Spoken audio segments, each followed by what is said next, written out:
Assalamualaikum warahmatullahi wabarakatuh. Waalaikumsalam. Alhamdulillah wassalatu wassalamu ala nabiyina Muhammad sallallahu alaihi wasallam wa ala alihi wa sahbihi wa man tabi'ahum bi ihsanin ila yaumiddin. Amma ba'd. Alhamdulillah senantiasa kita mengawali dengan mengingatkan kita untuk memperbanyak pujian kita kepada Allah Subhanahu wa taala sebagai bentuk rasa syukur kita kepada Allah Subhanahu wa taala yang telah memberikan kepada kita segala macam karunia, kebaikan. Dan di antara kebaikan yang paling besar yang Allah Subhanahu wa taala berikan kepada kita adalah dengan kita diberikan kenikmatan iman dan kenikmatan Islam. Salawat serta salam senantiasa kita juga panjatkan doa agar terlimpah pada Nabi kita Nabi Muhammad SAW, para keluarganya, para sahabatnya, serta orang-orang yang mengikuti jalan Islam hingga akhir zaman kelak. Ya, Alhamdulillah, dengan hadirnya pada kita pada kesempatan malam ini melalui media Zoom ini salah satu bukti kita bahwa kita mencintai Allah Subhanahu wa taala dan Rasul-Nya yang telah menjadikan bahasa Arab sebagai bahasa pengantar hidayah untuk kita semua. Ya, Allah Subhanahu wa taala telah memilih bahasa Arab ya yang menjadi bahasa pengantar kalamnya, ya, kalamullah Al-Qur'an, yang juga menjadi bahasa pengantar penjelasan dari kalamullah itu, yaitu bahasa Nabi kita Nabi Muhammad Sallallahu Alaihi Wasallam. Ya, Alhamdulillah pada kesempatan uh, hari ini kita juga bisa memulai untuk pembelajaran ilmu nahwu. Ya, insya Allah nanti buku yang kita gunakan itu buku Nahwu Sederhana yang Ana coba susun sendiri ya. Ini untuk memudahkan kita pada tujuan dari pembelajaran bahasa Arab, terutama uh, untuk tujuan kita ya dalam mempelajari bahasa Arab. Karena saya sendiri juga ngajar di masjid-masjid ya. Tujuan mereka untuk belajar bahasa Arab ya sama seperti tujuan Ana dulu, alhamdulillah, untuk belajar bahasa Arab karena kita ini seorang muslim ya, beribadah dengan bahasa Arab. Nah, apalagi ketika kita memiliki kecintaan terhadap Al-Qur'an ya, yaitu untuk mendekatkan diri kita kepada Allah Subhanahu wa taala ya, untuk memahami kalamullah itu. Ya, maka eh, setiap muslim ya pasti punya keinginan untuk mempelajari bahasa Arab. Hanya saja memang metode belajar bahasa Arab yang ada di tengah-tengah masyarakat, ya, apalagi dengan metode-metode yang uh, secara kasarnya ya copy paste yang itu diajarkan di daerah yang berbahasa Arab, kemudian dipaste ya di tengah-tengah masyarakat kita. Maka uh, kita akan kesulitan untuk memahaminya. Ya, maka dibuat, ya alhamdulillah banyak juga yang membuat metode-metode ya untuk menyesuaikan bagaimana mempelajari bahasa Arab untuk tipe-tipe eh, ya kita yang tidak berbahasa Arab ya, tidak sehari-hari berbahasa Arab. Alhamdulillah. Kemudian juga nanti kita akan mixing ya nahwu sederhana dengan nahwu al-wadih. Ya, nahwu al-wadih itu berisi kaidah-kaidah bahasa Arab ya yang ditulis secara sistematis. Ya, ini buku yang luar biasa kalau kita mau mempelajari belajar bahasa Arab secara bertahap. Ya, makanya sering kali Ana rekomendasikan ya kalau ingin belajar ilmu nahwu ya itu tidak Ana rekomendasikan untuk belajar langsung ke Ajurumiyah, ya. Karena memang dari sistematisnya eh, perlu perlu mencari syarah yang bagus untuk Ajurumiyah. Adapun untuk Nahwu al-Wadhi ini sudah disusun, ya, termasuk dilengkapi dengan contoh-contoh kalimat dan juga eh, apa latihan-latihan. Ya, insya Allah nanti kita akan mixing. Dan hari ini alhamdulillah kita pertemuan perdana ada beberapa poin yang akan kita pelajari. Ini poin-poin yang akan kita pelajari pada pertemuan ini. Yang pertama, kita mengingatkan kembali tujuan belajar bahasa Arab. Ya, tujuan kita belajar bahasa Arab. Karena Ana yakin ketika belajar dengan Ana rata-rata inilah yang tujuan yang sebetulnya ingin kita raih.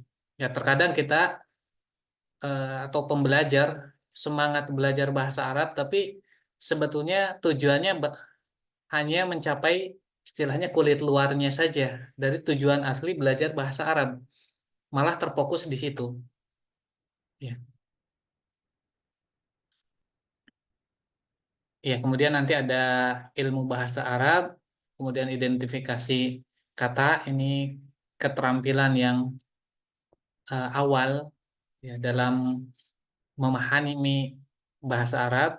Kemudian nanti ada yang diistilahkan dengan keadaan kata. Kita perlu mengidentifikasi keadaan kata atau diistilahkan dengan i'rab. Ya, kita masuk pada poin yang pertama. Ini hanya sekedar mengingatkan. Insya Allah, eh, alhamdulillah, ya, dengan mempelajari ilmu nahwu bagi kita yang bukan berbahasa Arab, apalagi sebetulnya kita tidak punya keinginan untuk tinggal di Arab, ya.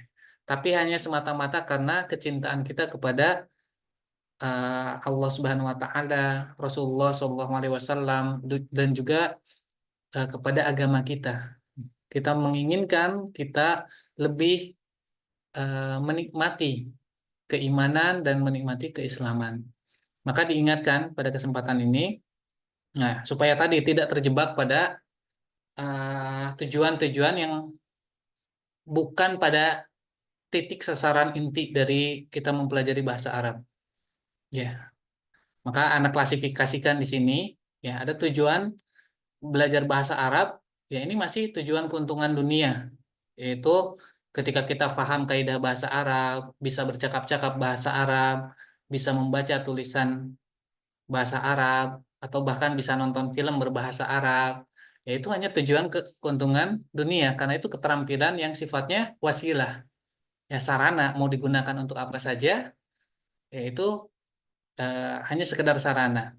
Kemudian ada yang dinaikkan, ya, untuk mempelajari Islam, ya, untuk memahami Al-Quran dan hadis, ya, mampu membaca kitab para ulama rujukan, ya, karena kitab-kitab referensi keilmuan Islam itu ditulis dengan bahasa Arab, ya. Meskipun yang penulisnya bukan orang Arab, tapi ketika membuat buku-buku yang apa dengan standar untuk dijadikan referensi itu dengan bahasa Arab. Karena bahasa Arab juga menjadi bahasa Islam, ya. Bisa dikatakan bahasa Arab juga termasuk dalam salah satu 7 bahasa dunia, karena komunitas kaum muslim, ya, itu sangat besar. Jadi kalau kita bisa bahasa Arab, kita pergi ke daerah yang di sana ada komunitas muslim, pasti ada yang bisa berbahasa Arab. Ya, karena hukum dari belajar bahasa Arab itu adalah fardu kifayah. Ya, fardu kifayah, harus ada, ya, orang yang mempelajari bahasa Arab. Karena penjelasan Islam itu sendiri membutuhkan bahasa Arab. Nah, mempelajari Islam ini termasuk memfaham ceramah-ceramah bahasa Arab. Ya, jangan sampai kita eh, apa secara kasarnya, ya, karena ini kasusnya masih hangat, ya, dibodoh-bodohi dengan orang yang seolah-olah pinter berbahasa Arab, padahal ya bukan berbahasa Arab sehingga ngakunya bukan bahasa Arab. Ya, tapi orang-orang ya orang-orang awam ya orang-orang awam melihat wah itu sepertinya mahir berbahasa Arab. Padahal ya orang yang tahu bahasa Arab ini malah aneh. Bahasa Arabnya entah bahasa Arab ngawur. Ya, tapi karena saking pedenya orang yang awam ya akan terjebak atau kayak melihatnya seolah-olah mahir. Nah, ini tujuan ini juga merupakan sarana, ya, merupakan sarana. Sarana untuk apa? Yaitu untuk tujuan yang sesungguhnya. Ya, pertama tujuan utamanya adalah kita mencapai pada keriduan dan keikhlasan kepada Allah Subhanahu Wa Taala.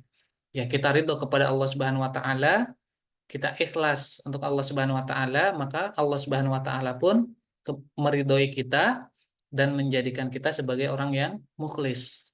Ya, maka di sini ada titik-titik poinnya, yaitu untuk meningkatkan kualitas ibadah kita.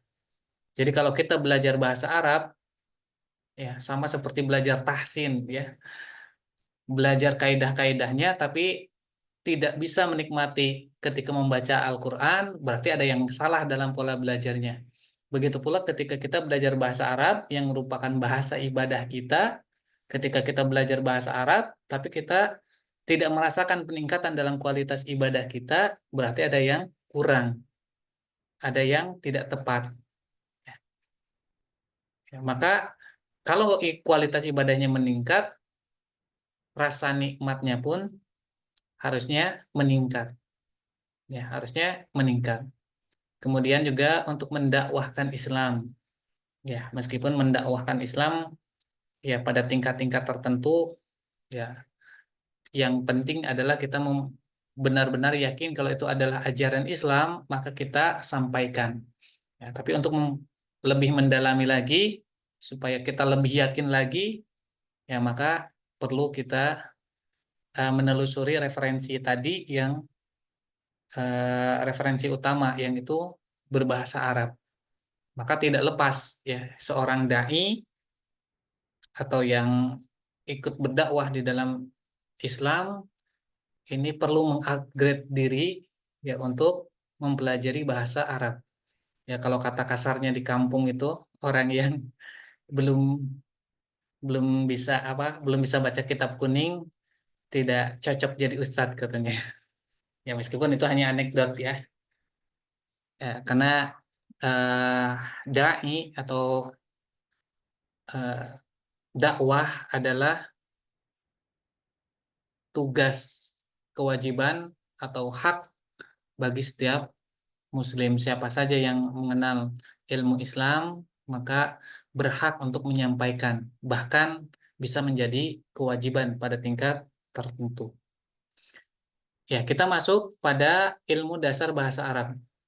Ya, ilmu dasar bahasa Arab eh, ya banyak bidang ilmu yang mempelajari bahasa Arab. Tapi yang paling dasar ya untuk kita bisa memahami suatu percakapan di dalam bahasa Arab, maka dua ilmu ini yang paling pertama kali dipelajari dan kedua-duanya ini sebetulnya uh, saling terkait ketika kita memahami kalimat di dalam bahasa Arab. Tapi dari bidang ilmu ini dipisahkan. Ada yang disebut dengan ilmu sorof. Ya, sorof artinya perubahan. Ya. Ada yang disebut dengan nahwu. Salah satu maknanya secara bahasa nahwu itu adalah contoh. Ya, contoh. Nah, kita perlu membedakan dari awal apa yang dimaksud dengan ilmu sorof dan apa yang dimaksud dengan ilmu nahwu. Ya. Makanya buku-buku yang ada di pasaran pun ya terkadang banyak yang secara khusus itu adalah buku sorof, yang secara khusus itu adalah buku nahwu. Ya, ketika kita belajar bahasa Arab. Ya. Maka kita perlu memahami perbedaan di antara keduanya. Sorof itu mempelajari kosakata, ya, mempelajari kosakata. Jadi kalau kita mencari makna suatu kata, maka itu ada di dalam ilmu sorof. Kaidah-kaidahnya ada di dalam ilmu sorof. Ya, makna atau perubahan dari kosakata itu dibahas di sorof. Maka nanti ada istilah-istilah ilmu sorof. Ya, nanti bisa kita pisahkan, kita bedakan mana istilah sorof, mana istilah nahwu. Karena terkadang ada dua istilah yang mirip, ya, tapi sebetulnya berbeda dari segi penggunaan dan makna yang diinginkannya. Ya, ketika itu mempelajari kosakata, maka itu termasuk istilah sorof. Ketika itu mempelajari merangkai kata menjadi kalimat, maka itu termasuk dalam istilah nahwu. Nah, sorof nanti kita juga akan pelajari secara khusus, ya. Tapi untuk zaman sekarang, ya, kita untuk kosakata itu kita masih diberikan kemudahan, ya, dengan banyaknya aplikasi pencarian kata. Ya, aplikasi yang sekarang kita semua juga sudah pegang HP, jadi bisa install kamusnya. Ketika kita mencari kosakata, meskipun kita tidak paham dengan ilmu sorof, masih masih bisa mencari kamus yang maknanya akan mendekati. Ya, terutama dengan kamus online, ya, terutama dengan kamus online. Ya, namun tetap nanti ada perubahan-perubahan yang itu tidak bisa didapatkan di kamus. Ini perlu secara khusus dipelajari di ilmu sorof. Dan nanti ketika kita belajar nahwu pun itu tidak akan lepas, ya, tidak akan lepas uh, mempelajari dari ilmu sorof itu sendiri pasti akan terbahas meskipun tidak secara mendalam. Ya, ya, ketika mempelajari sorof itu mempelajari kosakata, ya, mempelajari kosakata, maka yang dipelajari adalah perubahan bentuknya. Di dalam bahasa Arab, perubahan itu terjadi dengan perubahan harokat atau penambahan dan pengurangan huruf. Ya. Ketika terjadi perubahan harokat, terjadi penambahan atau pengurangan huruf, maka akan menjadi makna yang berbeda pula. Ya, kalau di dalam bahasa Indonesia ini bisa kita gambarkan. Ketika kita mempelajari bahasa Indonesia, sebetulnya ada penambahan ilmu imbuhan. Ya, hanya tidak dipisahkan secara khusus, ya, pembelajarannya di dalam bahasa Indonesia. Walau alam kalau di tingkat sastra Indonesia, Anda kurang paham, ya, karena kita orang Indonesia, tapi sebetulnya dari segi kaidah-kaidah bahasa Indonesia, kalau kita tidak mempelajari secara khusus, ya, kita juga tidak tahu istilah-istilahnya. Sama seperti orang Arab, ya, orang Arab mereka paham dengan cara penggunaan kalimat-kalimat dalam bahasa Arab. Ya, tapi istilah-istilah nahwu kalau tidak dipelajari secara khusus, mereka pun tidak akan paham dengan istilah nahwu. Ya, istilah nahwu atau sorof. Ya, makanya banyak ulama-ulama bahasa sebetulnya bukan asli orang Arab. Ya, tapi ajami, ya, non Arab. Ya, banyak ulama bahasa yang sebetulnya mereka lahir dari non-Arab. Ya, tapi karena kesungguhan mencari ilmu bahasa Arab sehingga menjadi ahli bahasa Arab. Ya, sama ketika anak di Bandung katanya orang yang pakar bahasa Sunda itu bukan orang Sunda, tapi orang Jerman katanya. Ya, ini apa? Karena dari segi bidang ilmu ada istilah-istilah. Makanya tidak jarang juga, ya, termasuk ada beberapa ulama-ulama Indonesia, ya, yang mengajar atau sekarang, ya, ada ustadz yang mengajar juga ternyata ngajar bahasa Arab ke orang-orang Arab. Jadi yang ngajarnya itu non Arab, yang diajarnya orang-orang Arab. Dan itu bisa dilihat di videonya. Kalau belajar ilmu nahwu, ya, belajar jurumiyah, belajar ilmu nahwu ternyata pesertanya orang Arab. Ya, yaitu karena bidang ilmu tadi, istilah-istilah yang digunakan. Dan nanti ketika kita mengenal istilah-istilah, itu pendalaman dari segi rasa bahasa itu akan muncul. Ya, dan itu yang kita harapkan. Nah, maka ilmu nahwu ya, ini salah satu keunikan di dalam bahasa Arab ketika kata dirangkaikan dengan kata yang lain itu akan terjadi perubahan ya, yang bisa terlihat pada perubahan akhir katanya. Ya, perubahan akhir katanya. Jadi di sini ketika disusun menjadi sebuah kalimat ya, supaya bisa dipahami menjadi kalimat yang sempurna ya, ternyata dalam bahasa Arab itu terjadi perubahan akhir kata ya, perubahan akhir kata. Perubahan akhir kata itu yang identik ya kita istilahkan dengan i'rab ya, perubahan akhir kata ya. Ya, sampai sini ada pertanyaan? Tafadhol kalau ada pertanyaan ditanyakan terlebih dahulu.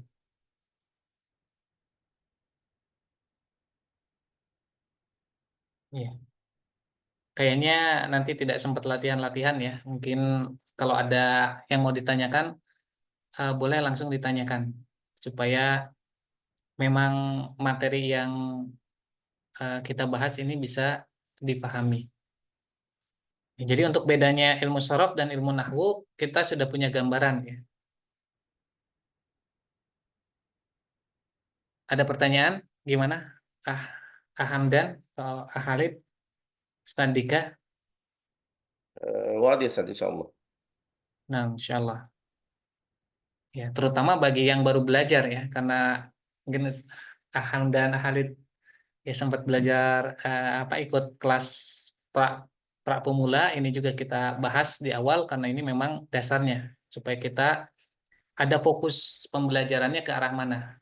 Nah, fokus pembelajaran pada Zoom yang insya Allah kita rutinkan hari Sabtu ini adalah ke arah nahwunya, ya, ke arah nahwu.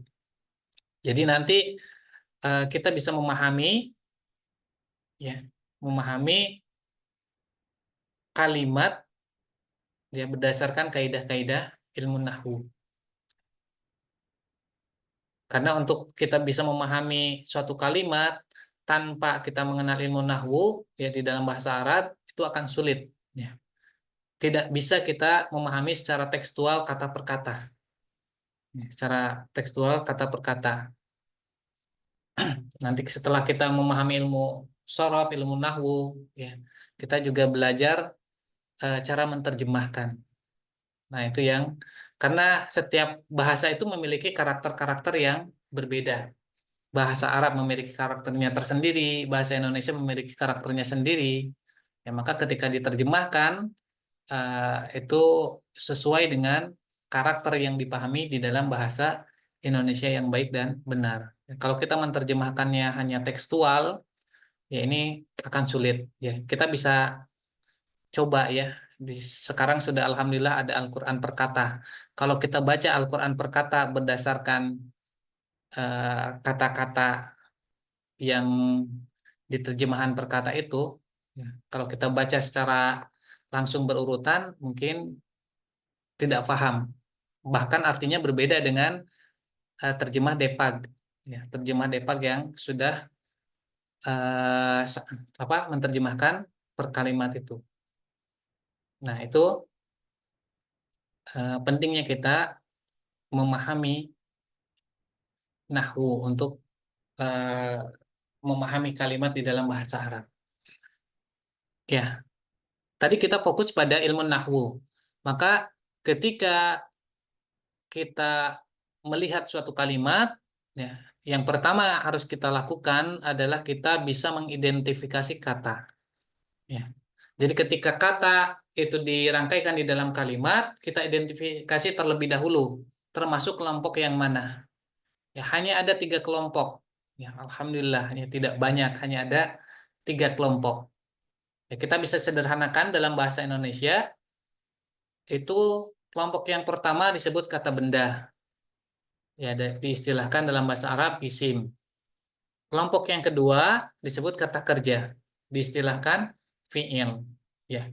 Kata kerja dan kata benda ini punya karakternya masing-masing, punya tandanya masing-masing. Ya, tapi uh, ini bisa kita identifikasi. Ada kelompok yang ketiga. Ya, kelompok yang ketiga itu bukan nanti tidak memiliki tanda-tanda kata benda, tidak memiliki ciri-ciri kata kerja juga.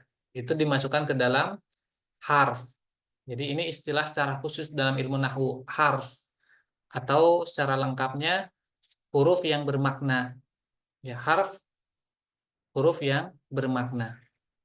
Jadi uh, huruf itu ada huruf hijaiyah itu sebetulnya istilah ilmu sorof. Ya, tapi di dalam ilmu nahwu ini huruf yang bermakna. Ya, jadi jangan kita bayangkan harf itu berarti satu huruf. Ya, tapi ini adalah kelompok kata. Jadi kata yang termasuk dalam kelompok harf dan ini bisa dihafal karena bentuknya tidak berubah. Sedangkan kata benda dan kata kerja ini berubah-ubah. Nah, itu yang kita pelajari perubahannya.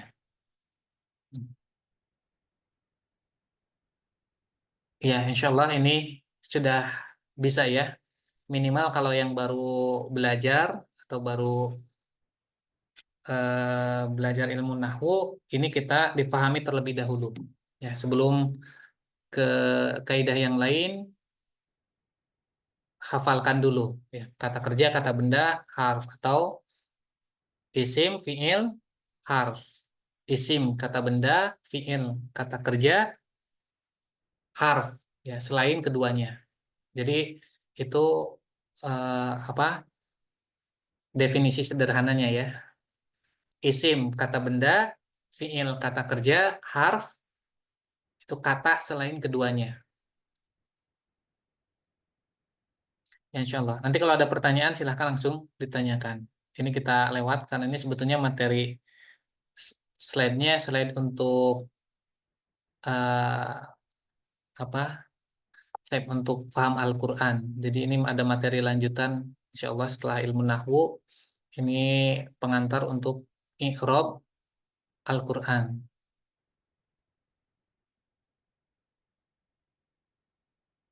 Ya, nanti kita bisa identifikasi ya setiap hurufnya. Ini termasuk ba ini di dalam bismillah misalnya, di dalam bismillah ini ada berapa kata. Tentu bagi orang yang sama sekali belum belajar bahasa Arab, ya paling dilihatnya per spasi ya. Wah, ini ada berapa spasi. Ya, tapi ternyata di dalam bahasa Arab tidak begitu karena ada kaidah juga penulisan ya. Bismillah itu terdiri dari 5 kata. Ya, kemudian ismun atau ism, Allah, Ar-Rahman, Ar-Rahim. Ya, nanti kita pisah-pisahkan kenali, kenali. Ya, nanti karena kalau kita sama sekali belum bisa bahasa Arab, ini mungkin kita anggap satu kata ya. Padahal ini 2 kata. Nah, nanti kita akan kenali, identifikasi ba itu termasuk yang mana, isim termasuk yang mana, Allah termasuk yang mana, apakah ini harf, nah, isim, fiil atau harf. Ya. Nah, nanti ada tanda-tandanya juga. Ini ada sedikit penjelasannya ya. Ini kita kenalkan di sini ba ini dengan kasroh dibaca bi itu termasuk harf. Ya, kemudian ismi ini isim. Ya. Allah ini nama ya nama segala sesuatu pasti termasuk isim. Ya, jadi kalau nama segala sesuatu termasuk isim. Ar-Rahman Ar-Rahman di sini dikenali, oh ini termasuk isim karena di sini ada alif lam. Alif lam termasuk isim. Ya, jadi kita sudah dapatkan 2 karakter isim untuk mengenali isim. Nama, ya, nama segala sesuatu itu isim. Kemudian ada alif lam itu isim. Jadi kalau kita lihat di dalam Al-Quran yang ada alif lam itu pasti isim. Ya, kemudian Ya, tadi ya, ketika satu kata dirangkaikan dengan kata yang lain, itu terjadi perubahan pada akhir katanya. Sebetulnya yang berubah itu keadaannya. Jadi ada istilah khusus di dalam ilmu nahwu, ya, supaya mempermudahkan memahami, dibuatlah keadaan kata, istilah untuk keadaan kata. Ya, ada 4 keadaan. Ya, Anda gunakan ini eh, istilah yang mudah untuk kita sebut ya, yaitu keadaan asalnya adalah marfu. Marfu ini ditandai dengan dhammah. Ya. Misalnya kita bayangkan pada kata Allah, ya, pada kata Allah. Ketika dibaca dengan dhammah, maka itu marfu. Ya. Atau yang ada alif lam kemudian diakhiri dengan dhammah, maka itu marfu. Misalnya alhamdu, oh itu marfu. Ya. Dalikal kitabu, al kitabu dengan dhammah, oh itu marfu. Al-Qur'anu, ya. Kalau ada kata misalnya seperti itu. Ar-Rasulu, ya. Ada alif lam kemudian diakhiri dengan dhammah, berarti keadaannya marfu. Nah, ini kita identifikasi, ya. Jadi itu tips yang awal ya. Kalau ada alif lam diakhiri dengan dhammah, maka itu marfu, ya. Kemudian bisa berubah keadaannya, ya. Bisa berubah keadaannya menjadi mansub.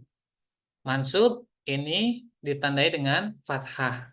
Misalnya tadi kata Allah ketika dibaca Allaha, ya, maka itu berarti mansub. Ar-Rasula mansub, Al-Qur'ana mansub, ya, Al-Kitaba mansub. Nah, kemudian bisa juga berubah menjadi majrur, ditandai dengan kasrah, ya, ditandai dengan kasrah. Tadi kata Allah menjadi Allahi, Al-Quran menjadi Al-Qur'ani. Berarti itu tanda keadaannya majrur. Nah, kita identifikasi dulu ya. Adapun alasannya kenapa marfu, kenapa mansub, kenapa majrur. Nah, itu yang kita akan pelajari secara bertahap ya. Kemudian keadaan yang keempat, majzum, ini hanya ada pada fiil. Fiil mudhari. Ya, nanti kita akan pelajari secara khusus ya. Eh, di buku Nahwu Sederhana sendiri juga akan mempelajari secara khusus pada poin-poin perubahan i'rab pada isim. Ya, isim marfu. Nanti kenapa marfu? Ya, nanti kita pelajari satu persatu. Kemudian mansub. Ya, kenapa berubah menjadi mansub? Kita akan pelajari satu persatu. Begitu pula majrur. Kenapa berubah menjadi majrur? Kita akan pelajari satu persatu. Ya, ini kita bisa praktek ya di surat Al-Fatihah. Ya, di akhir-akhir katanya ini bisa kita perhatikan. Ya, bismi. Oh, ini dengan kasroh berarti apa? Kalau dengan kasroh, ya ini ada Majrur Ustaz. tulisannya ya. Iya, Allahi juga dengan kasroh. Ar-Rahmani berarti majrur. Ya, ismi majrur, Allahi majrur, Ar-Rahmani majrur, Ar-Rahimi majrur. Meskipun nanti ternyata beda alasannya. Ya. Kenapa majrur ini beda-beda alasannya. Nanti akan kita pelajari ke depannya. Alhamdu dengan dhammah berarti marfu. Lillahi dengan kasroh berarti majrur. Robbi berarti majrur. Alamina. Nah, ini dengan fathah. Tapi ternyata ini bukan mansub. Ya bukan. Kan tadi kalau dengan fathah mansub. Nah, nanti ada tanda-tanda yang lain selain yang di atas.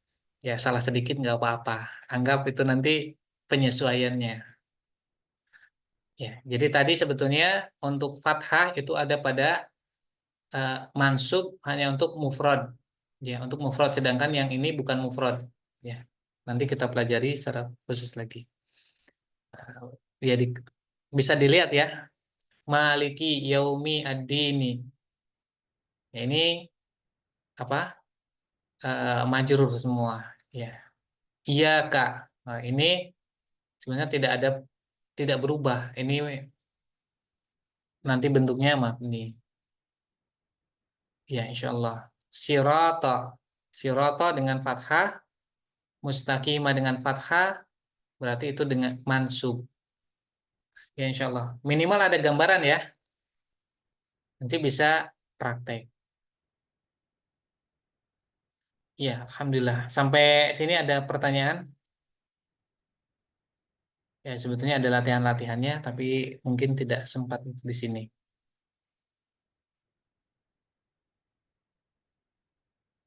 Gimana, ada pertanyaan?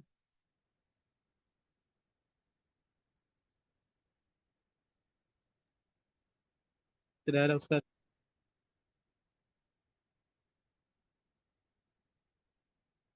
Iya, ini mungkin sebetulnya ini bisa sekarang ya untuk materi ini, karena insya Allah ya, kebetulan yang hadir di sini sebetulnya sempat apa pernah dikenalkan juga materi-materi tadi di pertemuan satu. Jadi kita lanjutkan saja ke pertemuan dua. Ya, maksudnya materi pertemuan dua nanti pekan depan bisa diulang, punya gambaran, karena materi yang tadi insya Allah sudah mafhum. Ya, tapi kalau ada pertanyaan silahkan ditanyakan. Jadi sebetulnya ketika kita mempelajari ilmu nahwu, ini kita memperhatikan ya keadaannya, dan itu dipengaruhi dari posisi kata di dalam kalimat. Ya, posisi kata dalam kalimat. Ini kita perlu mengenali posisi kata di dalam kalimat. Dalam bahasa Indonesia, struktur kalimat itu ada subjek, predikat, objek, dan keterangan. Jadi hanya empat: subjek, predikat, objek, keterangan. Ya, nanti ada mungkin istilahnya apa kalau dalam kalimat majemuk itu, kompilasi atau susunannya yang bertingkat, ya. Subjeknya terdiri dari apa saja, predikannya terdiri dari apa saja. Nah, itu pendalamannya. Nah, di dalam bahasa Arab juga ada istilah-istilah khusus, ya, ada istilah-istilah khusus. Tapi sebetulnya tidak lepas dari empat ini kalau dalam bahasa Indonesia: subjek, predikat, objek, keterangan. Ya, tinggal kita nanti memahami, ya. Ya, supaya kita nanti bisa memahami ketika menerjemahkan ke dalam bahasa Indonesia, ini tempatnya di mana, subjek atau predikat, ya. Nanti ada istilah-istilah di dalam bahasa Arab, ya. Ya, meskipun tidak secara persis, ya, tidak secara persis akan sama dengan subjek, predikat, objek, keterangan. Tapi ada istilah-istilah khusus yang itu ketika kita memahaminya, ya, atau menerjemahkannya ke dalam bahasa Indonesia, itu perlu diterjemahkan sesuai dengan kaidah bahasa Indonesia: subjek, predikat, objek, dan keterangan. Nah, setelah itu, setelah itu kita mengenali hukum i'rabnya. Hukum i'rab itu yang tadi, ya, yang tadi keadaan kata marfu, mansub, majrur, dan majzum. Ini kita mengenali dan menjelaskannya. Kemudian secara khusus juga kita menjelaskan tandanya, ya, menjelaskan tandanya.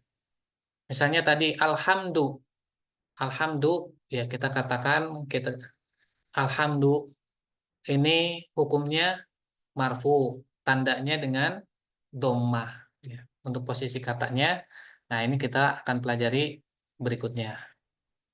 Ya, sebetulnya inti dari ilmu nahwu ya segini, muter-muter di sini.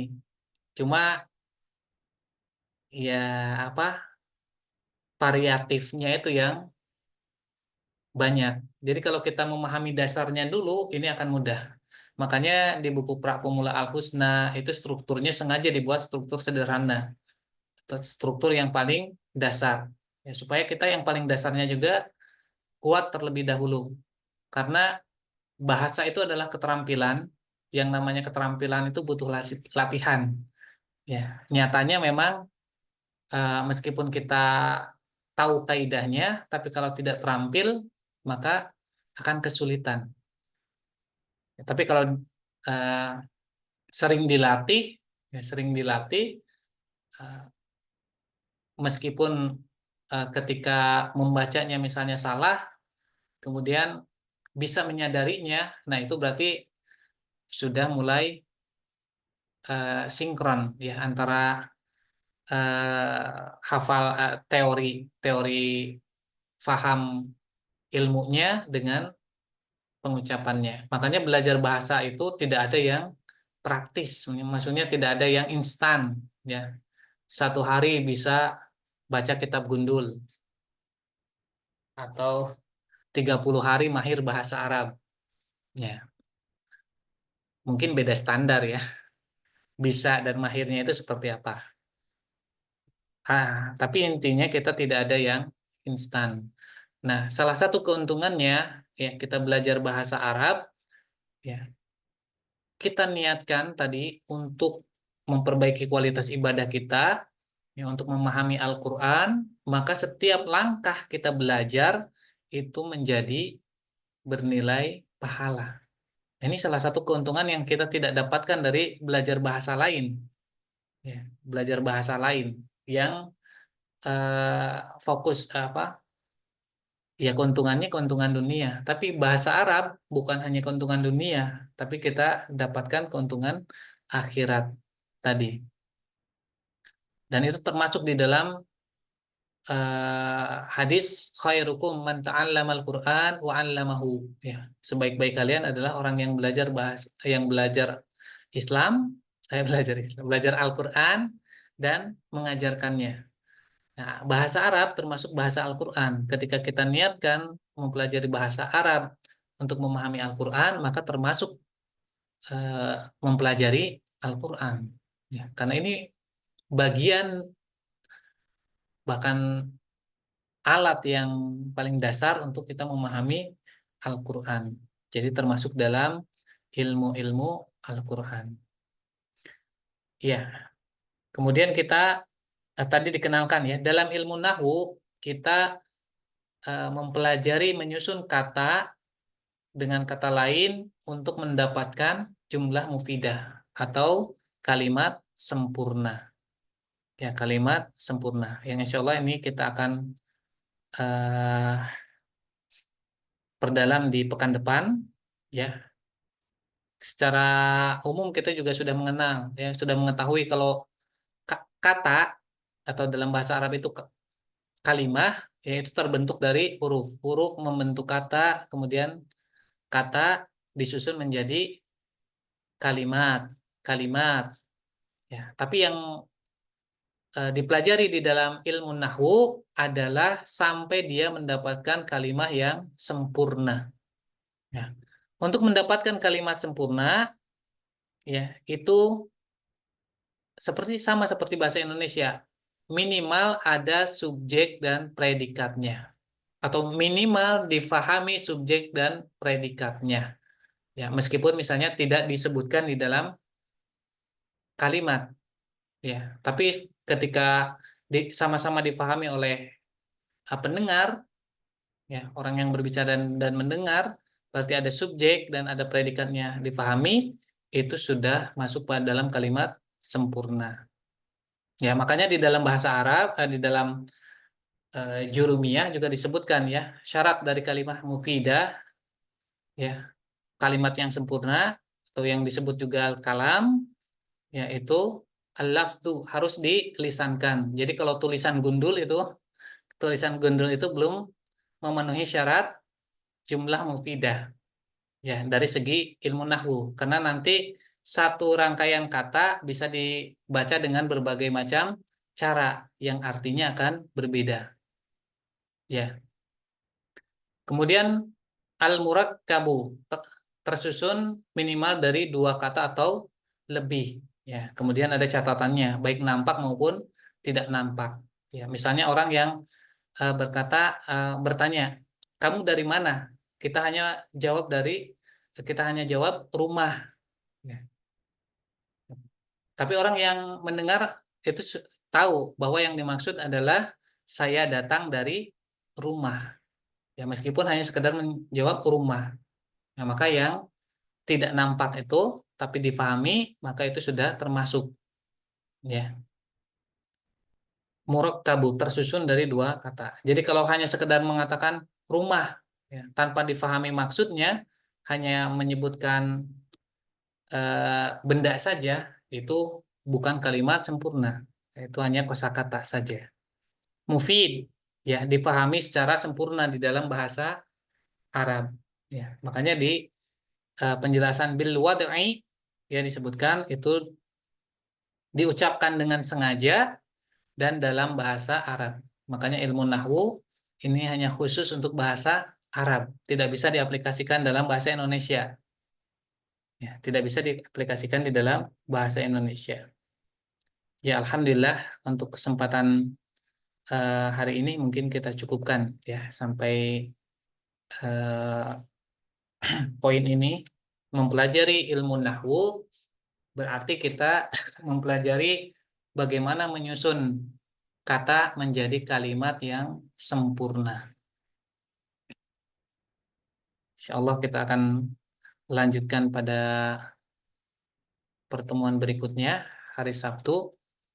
Mudah-mudahan Allah Subhanahu wa taala memberikan kemudahan untuk kita. Mohon maaf untuk kekurangan-kekurangannya, ya. Apabila ada pertanyaan atau ada saran-saran dan sebagainya, nanti bisa langsung di Japri, ya, nomor yang tersedia. Kita cukupkan dengan doa kifaratul majelis. Syukran jazakumullahu khairan ala ihtimamikum atas kehadirannya. Subhanakallahumma wa bihamdika asyhadu an la ilaha illa anta astaghfiruka wa atubu ilaik. Assalamualaikum warahmatullahi wabarakatuh.